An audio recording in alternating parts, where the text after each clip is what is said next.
Thanks for tuning in. I'm Scott Walter. And I'm Michael Watson.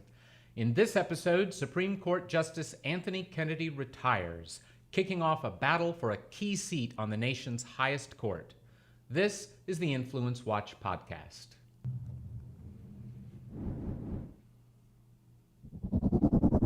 To understand what's happening today with the Supreme Court, we must turn back to 1987, when liberal interest groups won one of their most consequential battles as the Senate voted down the nomination of a conservative hero, Judge Robert Bork, to be on the Supreme Court. The seat he was nominated to fill was eventually filled by Anthony Kennedy, a weather-vane justice who voted for decisions that forced states to recognize same-sex marriages and that upheld the court's creation of a right to have elective abortions. But Justice Kennedy also voted for decisions this week that upheld the Trump administration's power to temporarily exclude nationals from certain foreign countries from the United States, and that ended government worker unions' power to force non-members to pay union fees. Then yesterday, that court seat opened again as Justice Kennedy announced his retirement after 30 years on the Supreme Court. The battle over whoever President Trump chooses to nominate will be furious and fiercely partisan, with interest groups on both sides trying to affect judicial policy for decades to come. So, Mike, let's start with that 1987 battle that the younger listeners won't even have heard of and remember. I was not alive. I was literally not alive. But I think when you're trying to set the stakes of what's going to happen over this coming summer, I think looking back to 1987 very well establishes the stakes. The left liberals organized very strongly to defeat I think it is reasonable and fair, you knew Judge Bork, to call him a very staunch conservative. Yes, well, he was announced, he was the leading conservative constitutional scholar of his day, and he was a Marine in not one but two wars, World War II and Korea. He signed up at the age of 17 to join the Marine Corps after seeing the commandant to say right after, as the Battle of Iwo Jima was going on, "We will take Mount Suribachi if it takes every last Marine." So, unsurprisingly, he was a combative gentleman, and as well as a brilliant legal theorist. To this day, he completely rewrote antitrust law effectively just by his arguments as a University of Chicago law professor. And he also had famously carried out the Saturday Night Massacre firing of Special Counsel Archibald Cox that President Richard Nixon on behalf of Nixon at the height of Watergate. Yes, the train that ultimately led to Nixon's resignation in lieu of impeachment kind of begins with the Saturday Night Massacre and the firing of Archibald Cox. Yes, and one of Bork's books is his own internal memoir about that time. He almost resigned rather than carry out the order, but the two people above him, he was the Solicitor General, and the Attorney General and the Deputy Attorney General above him had resigned because they wouldn't do this. He was tortured about it because he didn't think it was right to fire Cox, but he was persuaded by friends that, look, if you go, then the Justice Department's completely headless, and that doesn't make things better for those of us who want to contain Mr. Nixon, so you've got to do this. And between that and his combative legal arguments, he was easily despised by the left. And very strong social conservatism. Yeah, and social conservatism on top of all that. So that within minutes of the announcement that he had been nominated, which was not particularly a surprise that he was, Ted Kennedy was on the Senate floor. This is Ted Kennedy of the waitress sandwiches with Senator Chris Dodd, for the record. Yes, a man of very little moral standing himself, but he delivered a vicious speech for an extended period about how in Judge Bork's America, blacks won't be served at lunch counters and scurrilous, incredible smears that launched this whole wave of attacks. Bork's nomination was delayed longer than any had ever been delayed by far. This is the first really, the point is right, all this is the first vicious fight. Right. The Bork nomination and the fight over it begins the modern era of Supreme Court judicial nominations that end in the fierce partisanship that we are going to see over the next couple of months. And that brings us into the groups that fought then and still fight now. You have mentioned that leading Leading the charge against Bork was a group called People for the American Way, led by Hollywood TV producer Norman Lear.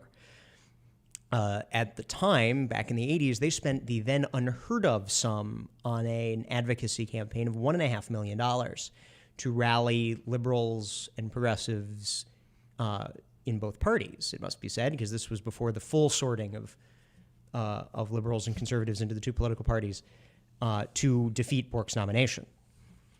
That's correct. He did finally go down. Now, it's again, if you want that story from Bork's perspective, pick up his book, The Tempting of America, which the last part of which is his description of the battle. I can tell you, as somebody who knows the Borks, that some years later, Mr. Justice Kennedy told the family when he bumped into Mr. Justice them, Kennedy, or sorry, or not the, Mr. yeah, no, I apologize, I misspoke. Sorry. Senator Ted Kennedy. The Senator Ted Kennedy, who never hurt anyone in his life. Ha ha ha. Yes. He some years later shrugged his shoulders and said, nothing personal. But one wonders if he said the same thing to Mary Jo Kopechne. Yes, but in any event, it was a very vicious battle, and it was also the making of People for the American Way, which was the leading group, as you said. They recruited famous Hollywood liberals at the time, like Gregory Peck, who back then was still alive and a famous movie star. And if you want to know more about People for the American Way, this is a classic example of where InfluenceWatch.org can be helpful, because you can look up the People for the American Way, you can look up People for the American Way Foundation, People for the American Way Action Fund, People for the American Way Voters Alliance, and Young People For, a project of People for the American Way. Now, I would throw in another thing that's shocking in retrospect. Among the founders, with Norman Lear for People for the American Way, was Father Theodore Hesburgh, then the very famous president of Notre Dame and longtime president of Notre Dame. Not something I think he would want to be talking to St. Peter about when he met him at the pearly gates, but in any event, I throw that in there because Justice Kennedy eventually takes this seat, and Justice Kennedy is Catholic, and in fact, until Scalia's death a year or two ago here, it was 6 Catholics on the court and 3 Jews. And Nina Totenberg, NPR's left-wing commentator on the court, made the very interesting point that in some ways the splits on the court was an internecine Catholic split. To a considerable extent. Now, Gorsuch now makes this a wild card because he was raised Catholic. He apparently attends an Episcopal church, but it's not completely clear whether he appears to be a Protestant. But now we've discussed a little bit about Mr. Justice Kennedy, who is stepping down. He was not even the second choice of President Reagan for the vacancy created by the resignation of Lewis Powell. Instead, we had Judge Douglas Ginsburg. He was defeated. He withdrew his name because he had apparently smoked marijuana in college, which tells you you about where we've twice. Yeah. And so, he wasn't during his college. He was a college professor. He was a university professor. But anyway, so his withdrawal for doing something that is now legal in 10 states, I think, has led to the nomination of Anthony Kennedy. And then Kennedy was confirmed and has served on the court for, I believe, now 30 years, and he is now stepping down. That's correct. And we should now talk a bit about the differences between Kennedy and Bork. Now, I will say again, I knew Bork. We both worked at the American Enterprise Institute for a number of years together, and he had been on the second highest court in the land, which was the Court of Appeals. Yeah, the United States Court of Appeals for the District of Columbia Circuit, which all the federal administrative law, any decisions of federal policy, decisions of the federal bodies, National Labor Relations Board, Federal Communications Commission, they're all routed through the D.C. Circuit Court of Appeals. So the D.C. Circuit Court of Appeals is extremely powerful, and in one of the decisions by the political branches that set the tone for the summer that is to come, Harry Reid got rid of the judicial filibuster so that he could put a bunch of former Senator Harry Reid, former Senate Democratic leader, majority leader before 2015, so that he could confirm by a simple majority vote, a vote of only his caucus, a bunch of President Obama's Democratic judges to the D.C. Circuit. Because that is typically the batter circle for people who are going to get for people who are going to get who are going to potentially be nominated to the Supreme Court. And also, there's just so much administrative law that not every decision can be reviewed by the Supreme Court. Yes. So Bork had been on that with everyone expecting him to get the elevation, and after he was defeated by the Senate, he soon stepped down from that and went back to AEI, where he had been many years before, which is how I got to know him. But for every year at the end of the Supreme Court's term, Bork would give a little talk to the AEI fellows on the year's Supreme Court decisions. And every year, of course, he was asked, how would you have voted differently from Justice Kennedy? And I can tell you, I remember the first 3 years, there was not a single decision, I don't believe, that Bork said he would have actually voted differently from Justice Kennedy. So that's an interesting thing. But at the same time, they were not precisely the same in their judicial philosophies. So tell us a bit about that. Again, as you mentioned earlier, Bork was one of the first exponents and most prominent exponents of the strict constructionist, originalist, textualist. The legal people will finally parse those distinctions, but for our purposes, they're effectively synonymous. And Justice Kennedy, to the extent he developed a jurisprudence over his 30 years on the High Court, was a weather vane. It was Sarab Amari, who's a social conservative, writing at Commentary Magazine, called it a jurisprudence of balderdash. And of course, liberals attacked him as well, especially after he stepped down, despite Kennedy's vote handing them victories in Planned Parenthood v. Casey, which secured for another 20 years the Supreme Court's creation of a right to abortion in Roe v. Wade, and Obergefell v. Hodges, which compelled the recognition of same-sex marriages. Despite that, Ian Millhiser, the legal fellow at the left-wing Center for American Progress Action Fund, called him a, quote, horrible justice. Kennedy, because he didn't really have a consistent ideology so far as any outside observer could discern, tended to he dispensed wins to both sides. Kind of was jokingly referred to as the emperor, because of course it was generally his position as the swing justice, certainly after the retirement of Sandra Day O'Connor in 2005. That he has been the majority maker, so by handing wins to both sides, he became very powerful and very prominent. Yep. Now, as it happens, you mentioned Sandra Day O'Connor as a previous big swing vote, but also there was another swing vote that actually had held the seat before Kennedy. Lewis Powell. Yes. Who was nominated by Nixon back in the 70s. Yes, and also was a swing vote. So one of the things that's notable is that it would be hard to find a justice who was nominated by a Democrat president who ended up deeply disappointing his party, but it is easy to find justices nominated by Republicans. And Kennedy is far from the least disappointing. David Souter probably sits in that seat. He was nominated by George H.W. Bush, and then ultimately basically became a core of the liberal bloc until he retired during Obama's first term. Don't forget, however, going back even further from before when I was even born, you have Chief Justice Earl Warren, appointed by Eisenhower, who later said, biggest damn fool mistake I ever made. Yeah, no, the Warren Court, of which Warren was a member of the progressive bloc, was sort of notoriously liberal. Yep.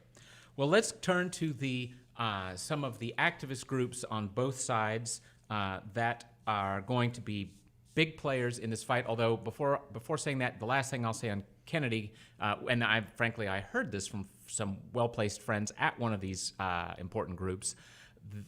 They had always told me, and obviously they were telling the truth, that not only that Mr. Justice Kennedy saw himself when he looked in the mirror as a conservative Republican, but also that he absolutely was going, if it was in his power, he was going to be certain that he had himself replaced by a Republican. The Republicans elevated him. He felt obliged to allow the Republicans to replace him.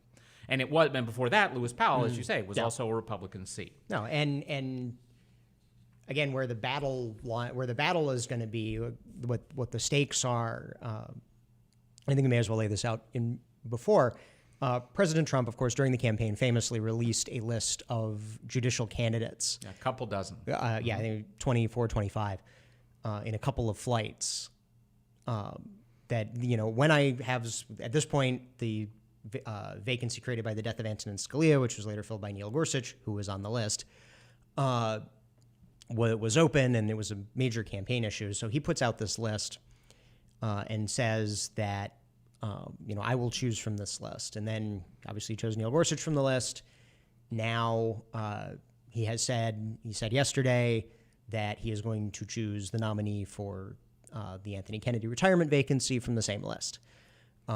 So the possibility is that you will, as with the nomination of Bork to replace Powell, that you will have a situation where a strong originalist conservative is to replace a swing justice. And that has raised the stakes in this fight, even in a way that they weren't for the Gorsuch-Scalia fight.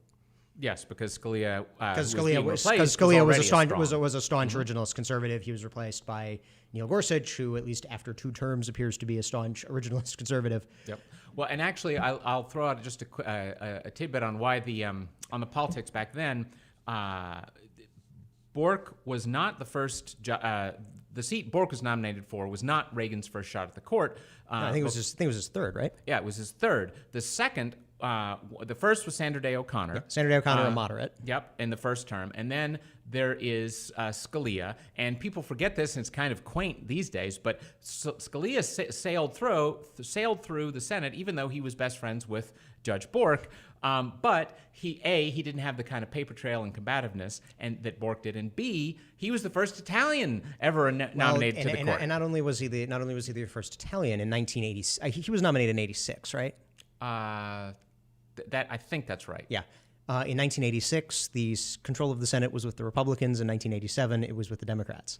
The fact of Senate control is going to become important later. But it also is important that Reagan was then in the throes of the Iran-Contra scandal. Yeah, also when Bork was in trouble, it was Iran-Contra. Yeah, so the president had a lot less capital, whereas Scalia was 87 because it was almost immediately after Reagan wins. Or sorry, no.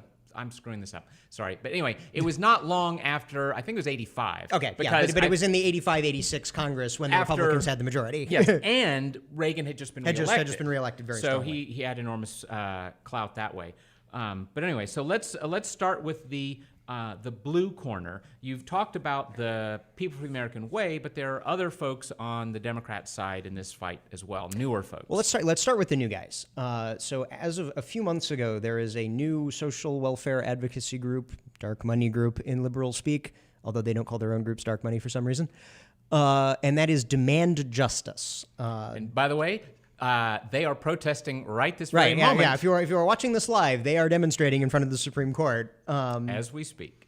I was unable to see if they did the same thing that the liberal groups did when Gorsuch was nominated with the "We're against" blank space where they had handwritten in the name of the nominee.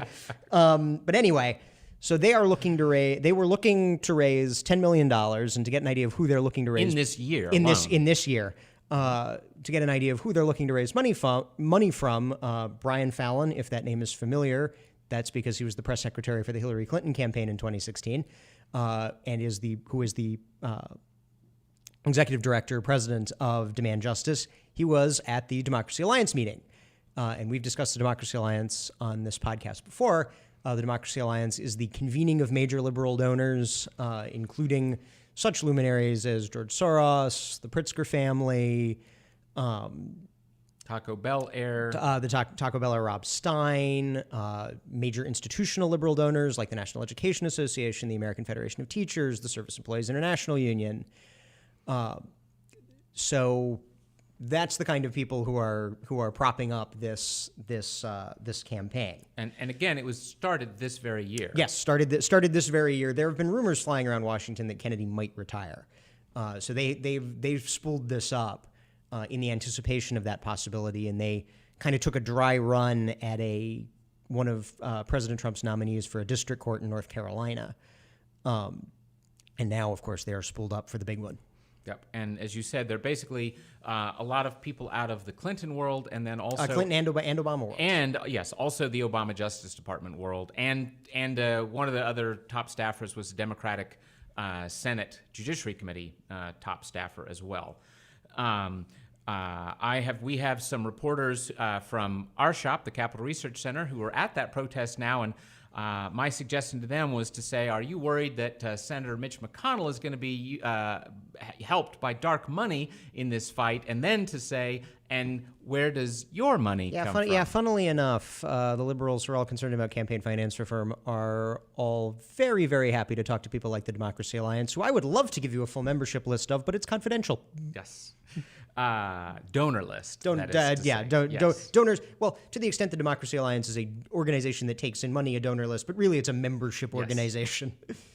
So that's Demand Justice and People for the American Way, but there's some others on the left-hand side of the ledger. Yeah, we mentioned People for the American Way, but the other sort of old guard liberal judicial policy groups, you have the Alliance for Justice, again, heavily funded by the usual suspects, Susan Thompson Buffett Foundation, Ford Foundation. Susan Thompson Buffett Foundation, for those who don't remember our discussion on Planned Parenthood a few episodes ago, is the largest private funder of abortion and contraception in certainly the United States, probably the world. Alliance for Justice also takes money from the Soros Network, the Open Society Foundations, philanthropy, labor unions, and other. They've even taken some money from other liberal organizations like the Natural Resources Defense Council. And now, let's stop you right there. Isn't that interesting? Environmentalists, you don't normally think of judicial nominations and environmentalists, but apparently there's a link. There is a link, and it has to do with the fact that environmentalist organizations are much less about conservation, actual preservation of lands and so forth than they used to be, and they're now a lot about government policy and government regulation. I believe the NRDC is headed by a former Obama administration EPA official. Rhea Sun Soo is her name. Well, lots of revolving doors between the environmental lots of groups revolving and, doors between the environmental groups and the regulatory arms of the government during the Obama administration. Yes, and I will throw out there as well that you talked about how important the regulations, the administrative state, and the court system, which is going to oversee that as well, how important that is to environmentalists. My best example of that to me in recent years would be one of the most outrageous things the Obama administration did was its so-called clean energy plan, Clean Power Plan. Clean Power Plan, which was, I won't remotely bore readers with getting in the weeds of, but it was a very technical but very it was a very technical twist in regulations that would have had that was obscure but would have had a huge effect on the cost of your electricity bill every single month. It would have driven it up greatly. And the way that it was handled in the regulatory process was completely outrageous. They didn't follow any of the laws or regulations governing the regulatory process. And if you do outrages like that against the rule of law, you need to have justices that don't care about the rule of law to go, oh, fine, we'll wave that through. No, yeah, whatever. So I just make that point that that's right. Another reason that the stakes in these battles are really high. Yeah, the influence It is unfortunate that the courts have this much influence over over our lives, but they do. Yes, and for more on the Clean Power Plan, just go to capitalresearch.org. So there's another big group we should get to here as well. And then, so the American Constitution Society, which is both factions, the conservatives have the Federalist Society, who we'll get to. The liberals have the American Constitution Society. You've noted that originally it was called the Madison Society, but because Madison was the so-called father of the Constitution, but between that sort of patriarchy sound and the fact that he owned slaves, they changed the name. But it was originally it came after the Federalist Society, right. Designed to be the anti-Federalist Society. Yeah, designed to be for the Federalist Society is for conservative lawyers to develop conservative legal philosophy. ACS is the Liberal Lawyers Association to further develop liberal living constitutionalist judicial philosophy, again, funded by the usual suspects. most of which we've discussed here, and they're a little bit newer than Alliance for Justice. They've been around since 2001. Okay. Well, then let's turn to the conservative side of the ledger. The most obvious and famous at this point would be the Federalist Society that you've mentioned. Yeah, like I mentioned, they're the conservative legal policy development people. They are very close with the Trump administration. I believe it has now been announced that Leonard Leo, their vice president. Their vice president has taken a leave of absence from the Federalist Society. One presumes that is to advise the government or the nominee on the confirmation process. Yes, Leonard has done. Leonard always takes leaves of absence from the Federalist Society, which is 501c3, and therefore cannot properly be fighting for a Senate vote on a nominee. So he takes leave of absence to help run that.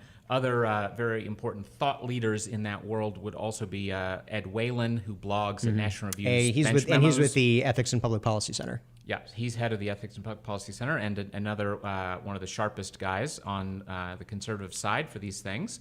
And to say a little bit more about the Federalist Society, this is a great philanthropy lesson too, because what happened was there was a conservative foundation called the John M. Oland Foundation, which is now gone because it spent itself down. It has spent it rather than like the Ford Foundation, giving itself perpetual existence so that it can then be hijacked by the liberal children and the liberal program staff.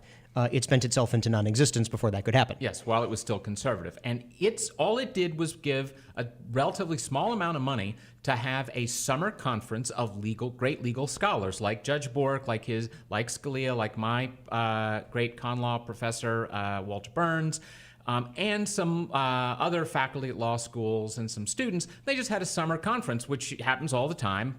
As I say, it was a pittance as far as money goes, but it was wildly successful because conservatives in legal academe were so upset about how crazy things were going on the activist direction.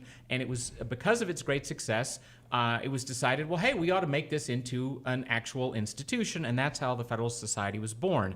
Now, the great neoconservative godfather, so-called Irving Kristol, who was very influential both intellectually but also in philanthropy, he was, I believe, on the board of Oland at the time, and in retrospect called it the greatest Oland grant of all time because the Federalist Society has had such. And that's a reasonable assessment. Yeah, it is. I mean, I don't believe there is a law school in America that does not have a Federalist Society chapter, and then obviously it has been a fertile ground for growing future Republican-nominated conservative originalist judges and lawyer advocates. No. So, and the two great, if you want to dig deeper into this, folks, you can look at two books. One, the Philanthropy Roundtable, published during my time there by John Miller, called Strategic Investment and Ideas. And from the left-hand side, Stephen Tellez wrote The Rise of the Conservative Legal Movement, which is a good history on this, that the Federalist Society, or FedSoc as it's called, they cooperated with, even though he was a big liberal and it was for Princeton University Press. But there's a lot to be learned there. One of the things, by the way, that's to be learned there is that had Judge Bork not been martyred by the left, you might not have had, maybe the Federalist Society would have petered out, because within 2 years of his martyrdom, the Federalist Society had double the funding. Not only is it a great recruiting tool when the other side raises the stakes are always raised. Yes. they don't go back to being the stakes that they were before, which is, we're going to get to that in a moment. Yes, and in fact, we should add, speaking of that martyrdom, we should discuss the attempted martyrdom of Clarence Thomas, who was a George H.W. Bush nominee, and was about to get voted on by the Senate when all of a sudden there was a dubiously sourced allegation that he had done improper things in a previous position. Yeah, spoken improper words, really, but as about what it amounted to. But at the time, we had different standards at the time. We had different standards at the time, and it was quite shocking. And the Judiciary Committee came back and held more hearings. But in the end, he still, despite the hearings that were going on, and it was pretty clear that Thomas was a fiercely righteous man and was innocent of the charges and denied all this. And every woman who had ever worked with Thomas just about testified what a good guy was. One thing I remember is in a House of Representatives office where you're jammed in like lemmings, the women said that not only had they never heard him ever utter anything salacious, they had never heard him utter a curse word in a House of Representatives office. Which would be the first time that anyone was in a House of Representatives office and didn't utter a swear word. Yes, so anyway, somehow the American people, by 60% or more, believed Clarence Thomas. But 1 year later, the same poll was taken because, of course, the left-wing media had a constant drumbeat that, he was accused of these pretty awful things, and we all kind of know, he squeaked in somehow. And a year later, the same poll is taken, and a majority of Americans said they did not believe Clarence Thomas. So if you wonder why conservatives get angry about left-wing bias in the media. Of course, it ultimately doesn't matter because Mr. Justice Thomas has been Mr. Justice Thomas for 26 years. Yes. 26 years and counting as of when we sat down to record. Now, there's another conservative group that we should talk about as well. Yes, that's the Judicial Crisis Network.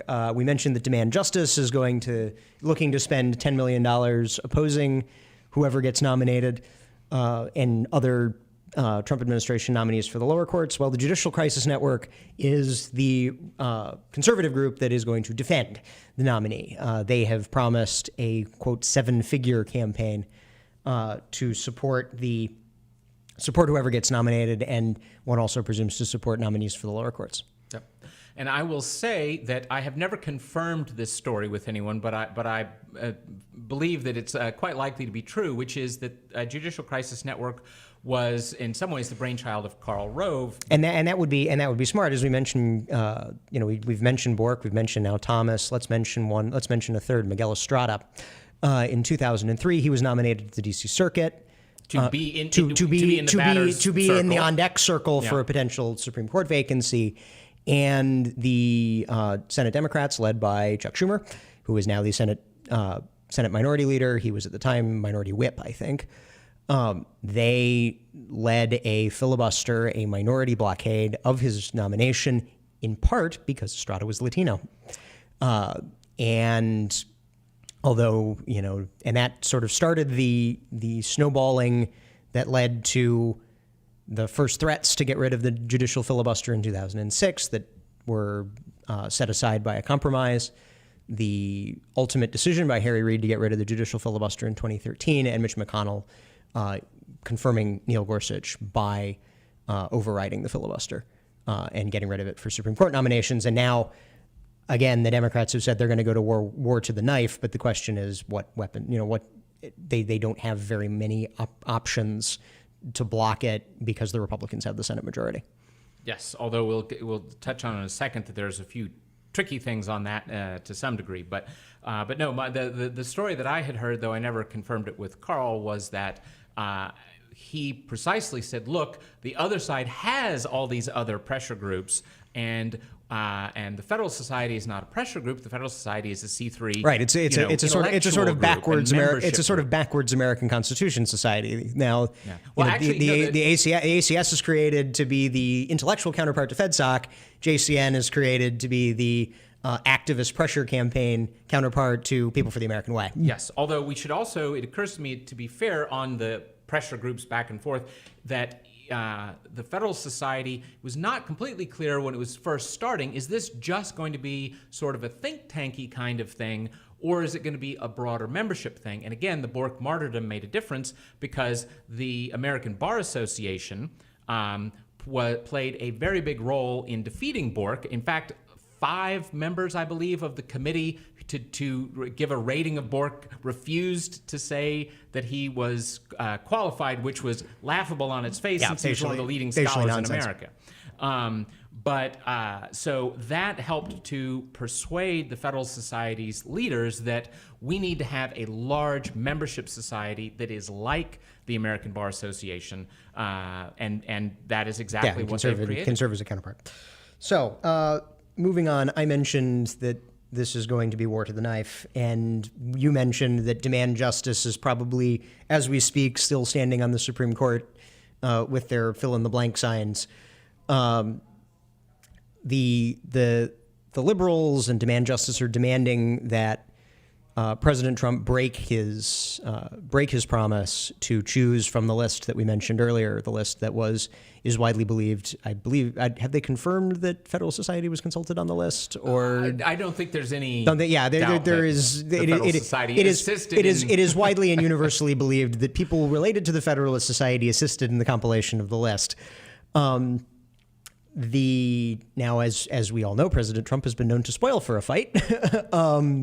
And I think this is one that Senate Republicans will insist that he take, even if I don't think he's ever had the instinct to back down on anything in his life, other than casinos in Atlantic City. So we're gonna have the war to the knife. Yes, and the other thing we're gonna have is people insisting that they're just defending a process in principle. Yeah, process arguments. I will refer to the principle, which I call Barone's law, after the AEI political analyst and friend of the Capital Research Center, Michael Barone, who succinctly put it: all process arguments are insincere, including this one. The Democrats, Senate Democratic leader Chuck Schumer, most of the Democrats in the Senate have said, hey, wait a minute, in 2016 when Antonin Scalia died, Mitch McConnell, you didn't have a vote on President Obama's nominee, Merrick Garland. Well, it's an election year. We should have no vote on, we should let the people decide and have no vote on whoever gets nominated. Of course, in 2010, the Democratic President Barack Obama nominated liberal Justice Elena Kagan, and the Senate Democrats confirmed Elena Kagan. Now, of course, there's a little, it's a little awkward. Obviously a presidential election and a midterm election are different, and historically the precedents are different. There have been 9 modern era nominations of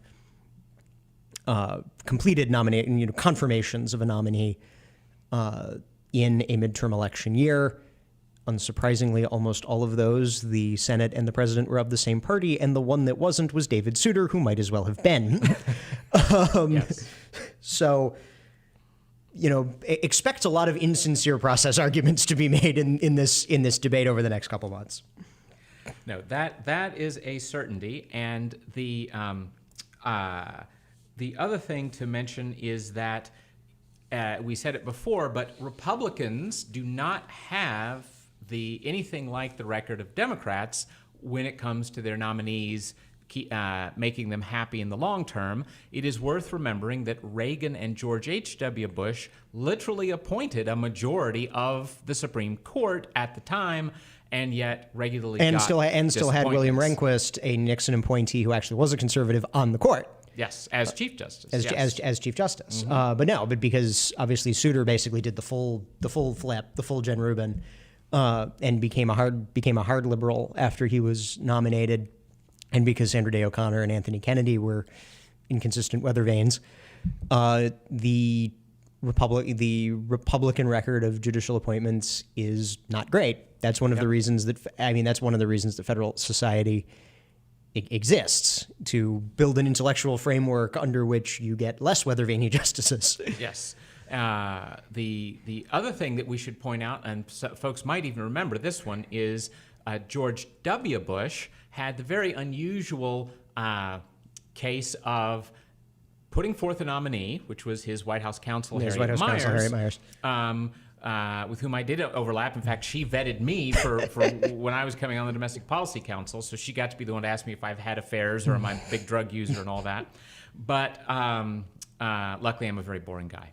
But she was nominated with the president thinking that, well, look, he nominated her because he thought, this is somebody I've known for years. Right, this is somebody I know. This is somebody I know and trust. And the Senate Republicans said, nope, try again. Yeah, well, and the broader conservative movement. I mean, Laura Ingraham, for instance, and folks like that were furious because Harriet Miers was not considered because Harriet Miers had no judicial record of having judged in actual cases of judging. Yes, well, and they wanted another Scalia or Bork, who are giants of intellect, and they ended up getting Samuel Alito, apparently this was not a bad idea. Who authored my favorite decision of the last term of the recently completed Supreme Court term, Janice v. Asked Me, holding that government worker unions do not have the power to force dissident non-members to pay them agency fees.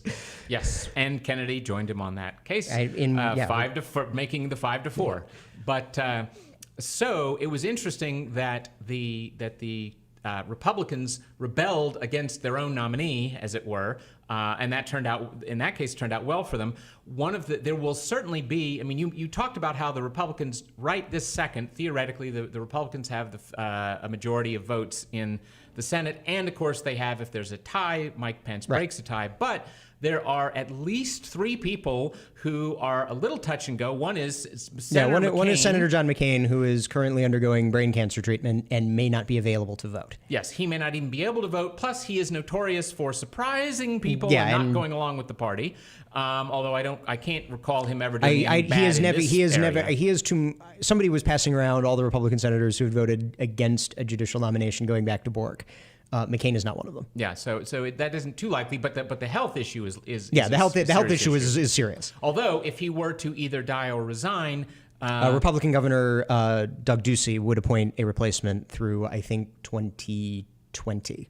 So there's a possibility if his vote is absolutely necessary that arrangements could be made. And then but then there also are a couple of senators on the Republican side who are off. Right, Susan Collins and Lisa Murkowski. I don't know if they have publicly said that they won't vote for someone who won't pledge to support Roe v. Wade, but I know privately at least one of them has said that. There is, both of them are pro-choice, both of them are friends of Planned Parenthood, both of them are friends of the teachers union, and they hold theoretically the balance of power. Now, that list that was being passed around the other day, neither has voted against a Republican Supreme Court nomination that made it to the floor. So if it came to that, again, they're going to have consultation, and they may be a break on the appointment of somebody like Judge Pryor, very staunch, very aggressive social conservative from Alabama. But if a mainstream, I mean, both of them voted for Neil Gorsuch. Importantly, both of them voted to break the filibuster for Neil Gorsuch. I would be surprised if a nominee in the mold of Neil Gorsuch, if they defected. Yes, and of course there are all kinds of theories floating around. That somehow any of the dissident Republican senators who don't like the president would somehow throw it away just to spite the president. That's wishful thinking. I loathe the president, but if you appoint someone from his list, I will loathe anyone who votes against who opposes anyone on the list. Yes. This is one of the tricky things that judicial philosophy unites all the branches of conservatism. The sternest never Trumper has never criticized Trump on his judges. And the factional, and all the factional divides. There are going to be some conservative justices libertarians aren't going to like, and some libertarian justices that social conservatives aren't going to like. But generally and broadly, that somebody with a good and established record is going to unite the factions of the conservative movement in a way that a fight over tariffs or a fight over foreign policy is going to fracture everyone. Yes, no. So this is a big help for the House and Senate, even though the House isn't going to vote on House and Senate midterms. Well, it could be because here's the galaxy brain take. Let's assume that the Republicans get a good nominee and get him through, which means that for at least 2 years, the conservative bloc, obviously this is all contingent on the health of the justices, but the conservatives are going to have a check on at least one branch, and 2 branches for the 2 years that President Trump's first term. That it may the question is, will it calm conservative voters to say, okay, we're good for a little while, or will it rally them promise kept Republican senators, even the Republican senators I don't like voted for it. Are they going to be rallied? I think that there's a balancing on either side, and of course there's equal opposite reactions. The left is going to mobilize. Demand Justice is going to be out there getting names, getting petition signatures that they're going to hit up for they're going to rent that list and hit up for resources and hit up for reminders to engage in the political process. I think you're going to see intensity. You're going to see intensity on both sides, and I'm not sure who's going to benefit in a purely political sense, in a purely punditological sense. I think there are pressures on both sides in both ways, and of course, if, as seems fairly likely, the Democrats fail to defeat the nomination of a mainstream conservative nominee, is that going to then depress liberals who got all hotted up to defeat the nomination? Yeah. In Republicans experienced that in 2013 with the fight over quote unquote defund Obamacare. I think there was probably some deflation when that ultimately failed. Of course, then after a year, they won the 2014 elections that proved so consequential because they kept Merrick Garland off the Supreme Court. So definitely goes back and forth a lot. Everybody gets. This is a mobile thing. Everybody gets to push and everybody gets to play and everyone is going to be in the game.